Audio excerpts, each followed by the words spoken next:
हमारे बीच में एक बच्चा है जो पोएट है और अपनी कुछ भावना को व्यक्त करना चाहता है अपनी पोएम के थ्रू। तो मैं इनवाइट करना चाहूंगा दीनदयाल साहनी, जो अपनी कुछ पोएम उन्होंने लिखा हुआ है, वो पोएम के आपके बीच में प्रस्तुत करेंगे। सो स्वागत कीजिए दीनदयाल साहनी का।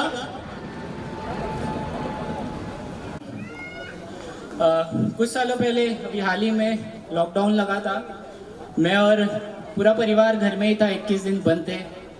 तो पापा से बड़ी गहरी बात हुई, उनके बारे में जाना कि कैसे उनका बचपन गुजरा था। तो मेरे पिताजी खेत में पैदा हुए थे, तो वो तो मेरे लिए आश्चर्यचकित था। मैं भी घर में ही पैदा हुआ था, पर मेरे पिताजी खेत में पैदा हुए थे, तो वो बड़ा ऑड लगा मुझे।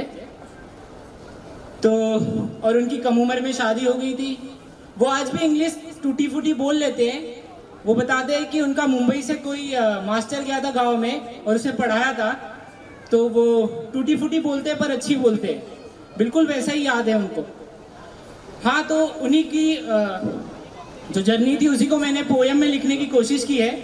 आप गौर फरमाइएगा। मेरे हाथ कांप रहे फिर भी ठीक है।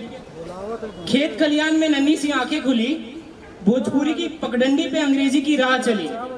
चलते चलते रास्ते खत्म हो गए, अधूरी पढ़ाई पूरी हो गई, जिंदगी अच्छी कटी।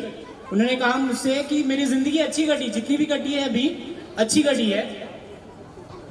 तरुणावस्था के हाथ घर का भार संभाल ही रहे थे कि हाथ पीले कर दिए। कम उम्र में शादी हुई थी। तरुणावस्था के हाथ घर का भार संभाल ही रहे थे कि हाथ पीले कर दिए। समाज को देखने ये आंखें उठी रही थी कि अपनी सुंदरी की घूंघट उठानी पड़ी। समाज को देखने ये आंखें उठी रही थी कि अपनी सुंदरी की घूंघट उठानी पड़ी। जिंदगी अच्छी कटी। जिम्मेदारियों को निभाने अकेले ही गांव छोड़नी पड़ी। 18 रुपए की मासिक तनख्वाह से शहर की ये आमदनी उठानी पड़ी। जिंदगी अच्छी कटी। बच्चों को खेलते कूदते लड़ते झगड़ते देखा, अपनी मेहरिया को सस्ते संवरते देखा। जिंदगी अच्छी कटी। इस भिड़म बाढ़ में मैंने भी अपनी ताकत झोंकी, वक्त के साथ पर्दा रख आगे बढ़ते गया।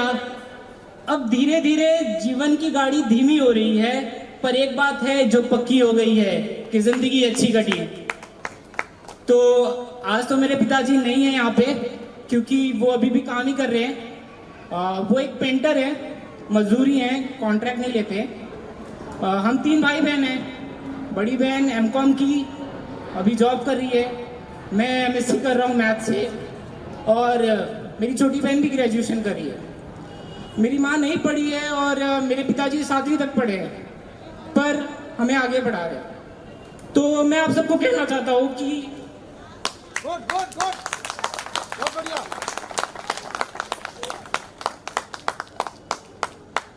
आगे बढ़ते रहना है, और जो पीछे छूट गए हैं उन्हें भी भूलना नहीं है, उनको भी लेके चलना है, आगे बढ़ना है।